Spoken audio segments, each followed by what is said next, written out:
안녕하세요. 이모티콘 작가 문종범입니다. 네, 이모티콘. 이모션과 아이콘이 합쳐진 말이죠. 우리가 이제 메일이나 채팅 같은 거에서 표현하기 힘든 감정을 그림으로 표현한 겁니다. 현대판 상용 문자라고도 하죠. 저는 사실 그렇게 감성적인 사람은 아니에요. 근데 제 이모티콘 작가잖아요. 그러다 보니까 이제 감정에 관심이 많이 생겼습니다. 그래서 이모션, 감정이란 거는 뭘까요? 좀 신기한 것 같아요. 인간은 분명 생존에 유리하게끔 이제 진화해 왔는데, 그러면 이건 어디에 유리한 건지도 잘 모르겠고, 어느 날은 뭐 일어나자마자 자신감이 이제 뿜뿜해서 나 다 잘할 수 있을 것 같고, 뭔가 잘 될 것 같고, 그런데 또 어느 날은 침울해져서 이제 나가기도 싫고, 뭔가 잘 안 될 것 같아서 괜히 겁나고 그런 날도 있잖아요. 그러면 사랑, 애정, 기쁨 이런 긍정적인 감정들을 많이 느끼는 사람은 더 진취적일 수 있고, 반대로 뭐 슬픔, 두려움, 분노 같은 걸 많이 느끼는 사람은 덜 진취적인 사람이 되는 걸까요? 그건 또 잘 모르겠어요. 그렇게 객관적인 사실들로만 보면 우리가 이제 부유하고 행복한 가정에서 자란 사람들은 모두 다 도전적이고 진취적이어야 되고, 반면에 뭔가 가난하고 불우한 가정 환경을 지냈던 사람들은 진취적이지 못해야 되는데 말이죠. 그게 참 희한한 것 같아요. 이거는 이제 제 캐릭터 오구입니다. 잠깐 이제 제 그림을 보여드릴 건데요. 자, 같이 감상을 좀 하시죠. 귀엽지 않나요? 뒤에 조그맣게 토끼도 있어요. 그리고 이제 이런 식으로 또 포근한 느낌이 들지는 않나요? 네. 어때요? 그러면은 이 그림을 그린 사람은 과연 어떤 감정을 가장 많이 느낄까요? 우리가 이제 생각하는 희노애락 네 가지 감정 중에서 어떤 감정을 가장 많이 느낄까요? 정답은요. 치와와 아니 분노입니다. 화가 굉장히 많이 났으니까 한번 쓰다듬어 주죠. 네. 이렇게 희한하죠? 분명히 앞에서는 되게 귀여운 그림 그리고 이모티콘 막 감정 얘기하는 사람이 분노가 제일 많다니, 제일 많이 느끼는 게 분노라니. 근데요, 저는 분노라는 감정을 꽤 아이러니하게 좋아하기도 합니다. 우리가 이제 분노는 7대 죄악 중 하나라고 하잖아요. 근데 저는 이제 감정에 대해서 그렇게 좋고 나쁨을 따지는 건 큰 의미가 없다고 생각을 해요. 왜냐면은 우리가 감정을 선택적으로 받아들일 수 있는 것도 아니고 인간이니까 당연히 감정을 느끼기 때문이죠. 감정. 근데 감정이란 거는 파도랑 비슷한 것 같아요. 우리 혹시 서핑 배워보신 분 계신가요? 한번 손 들어보죠. 놀랍게도 아무도 없네요. 저도 안 배워봤어요, 사실. 근데 이제 파도는 되게 제멋대로잖아요. 그래서 서핑을 하기가 어렵대요. 왜냐면 제멋대로인 파도를 잘 이용해서 이제 가기가 쉽지 않다고 합니다. 근데 우리는 이제 감정이란 거를 파도에 비유하고는 하잖아요. 그래서 파도와 같은 감정. 그래서 제멋대로라서 컨트롤이 어렵다.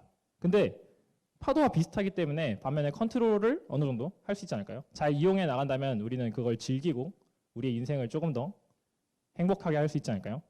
그렇게 우리는 이모션 서퍼가 되면 되지 않을까요? 저는 그런 생각들을 좀 많이 합니다.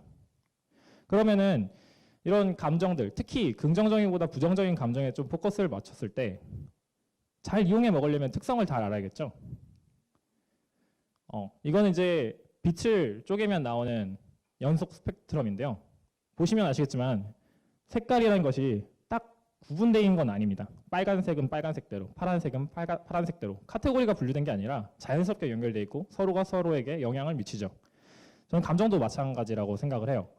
우리가 분노, 뭐 슬픔, 두려움, 기쁨, 행복 이런 것들이 딱 구별되어 있는 게 아니라 자연스럽게 연결되어 있고 우리의 상황에 영향을 주고 반대로 상황이 우리의 감정을 만들기도 하고, 그렇다면 우리가 느끼는 이 감정을 똑같이 잘 이용한다면 좋은 나의 상황을 만들 수 있겠죠. 그래서 제 일화로 조금 말씀을 드리다 보면 굉장히 화가 많이 났죠. 뭘 부수고 있어요. 이게 제 이모티콘을 미승인을 많이 당했을 때 감정입니다. 너무 화가 나서 이 분노를 표출을 해야 하는데 제가 누구를 때릴 수는 없잖아요. 그래서 공격적인 행동을 하는 원숭이를 그리고 있었어요. 근데 이제 이거를 막 하다 보니까 이거 그냥 그리는 것 자체가 즐거워지기 시작하더라고요. 그래서 어느 순간 이런 걸 그리고 있는 저를 발견할 수 있었습니다.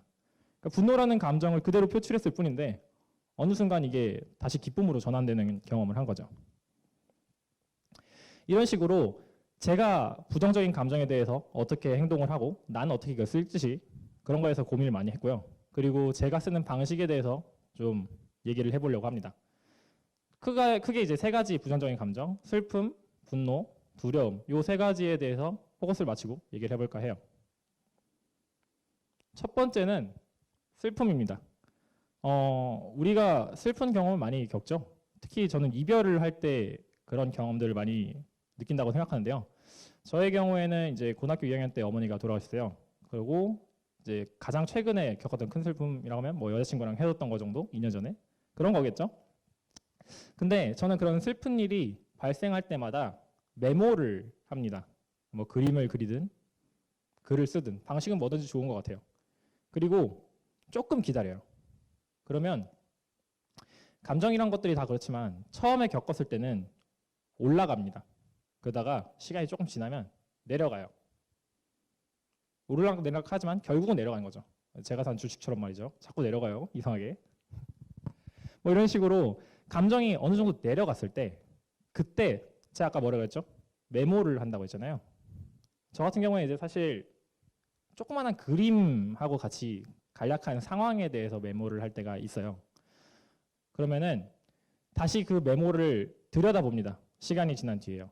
그러면은 이제 내가 겪었던 그 되게 견딜 수 없었을 것 같은 큰 슬픔은요. 생각보다 모두에게 일어나는 일이에요. 그러니까 그게 이제 누구에게 더 빨랐냐, 더 늦었냐의 차이지 굉장히 객관적으로 봤을 때는 보편적인 일이었단 말이죠. 그래서 오히려 그런 슬픔의 감정들이 저를 좀 단단하게 해주는 느낌? 그런 걸 받을 수 있었습니다. 그래서 저는 아무래도 창작자다 보니까 그런 슬픔에 대한 기억들을 이용해서 또 창작에 활용하기도 하죠. 그래서 이런 식으로 그림을 그리기도 합니다.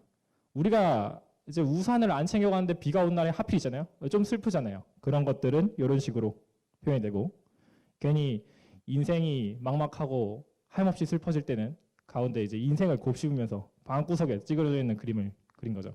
그리고 마지막은 뭐 그냥 울고 싶을 때 있잖아요. 친구들도 만나서 같이 얘기 나눴으면 하는데 그건 못 하겠고 그냥 혼자 있을 때 그런 약간 외로움이 합쳐진 슬픔 그런 것들을 이런 식으로 창작에 이용하기도 했습니다.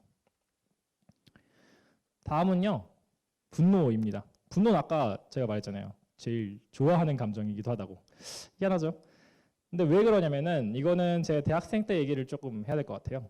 제가 대학교 4학년 때 이제 졸업 준비를 하면서 이제 작가로서의 삶을 꿈꾸고 있을 때였어요. 그때 그래서 이제 펀딩을 하게 되는데 그때 이제 요 오리너구리 오일 램프를 만들어서 판매를 하게 됩니다.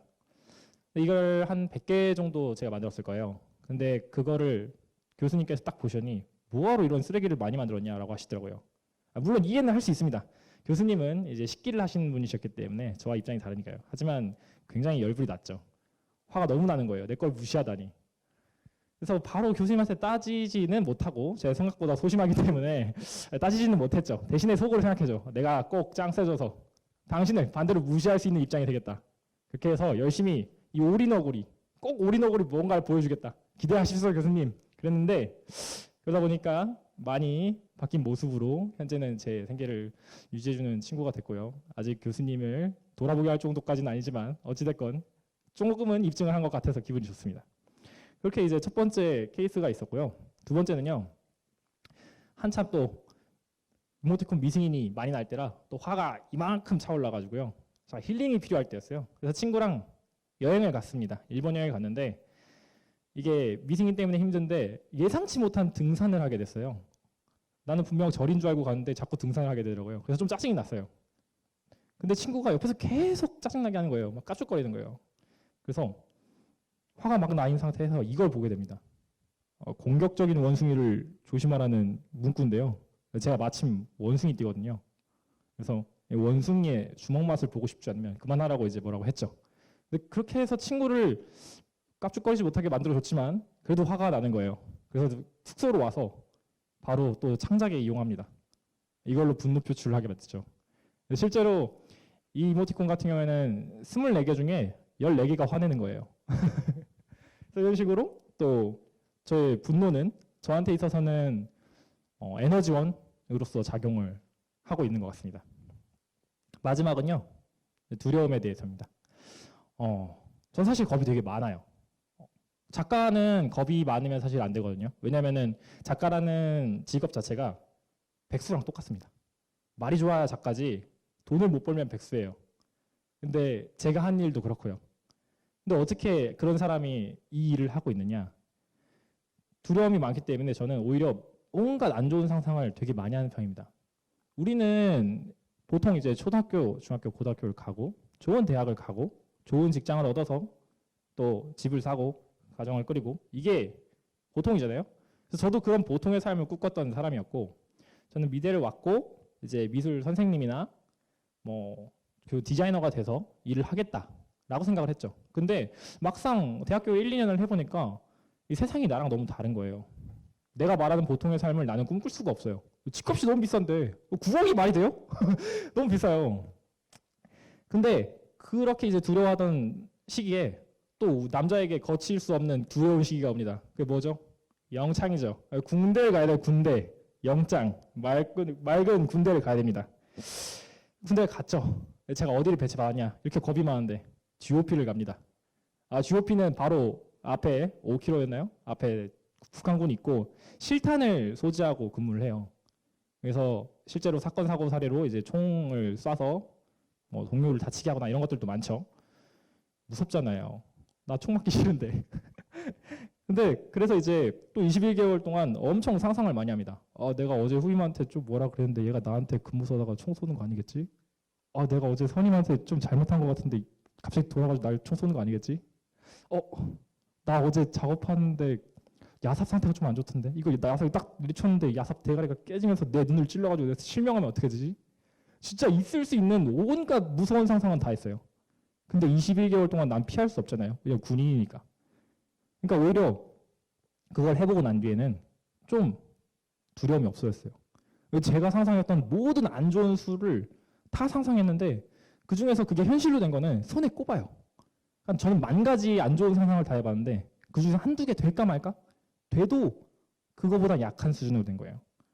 그러니까 두려움이라는 감정이 아이러니하게도 오히려 저에게 용기를 주는 희한한 경우가 된 거죠. 뭐 이렇게 3가지 감정에 대해서 제가 제 1화로 말씀을 드렸는데 제가 이제 이 말씀을 드린 이유는 저처럼 이 감정을 꼭 이렇게 가공해서 써라 이런 얘기는 아닙니다. 다들 느끼는 감정에 대해서 대응하는 방법이 다를 거잖아요. 그러니까 제가 말씀드리고 싶은 그거 하나예요.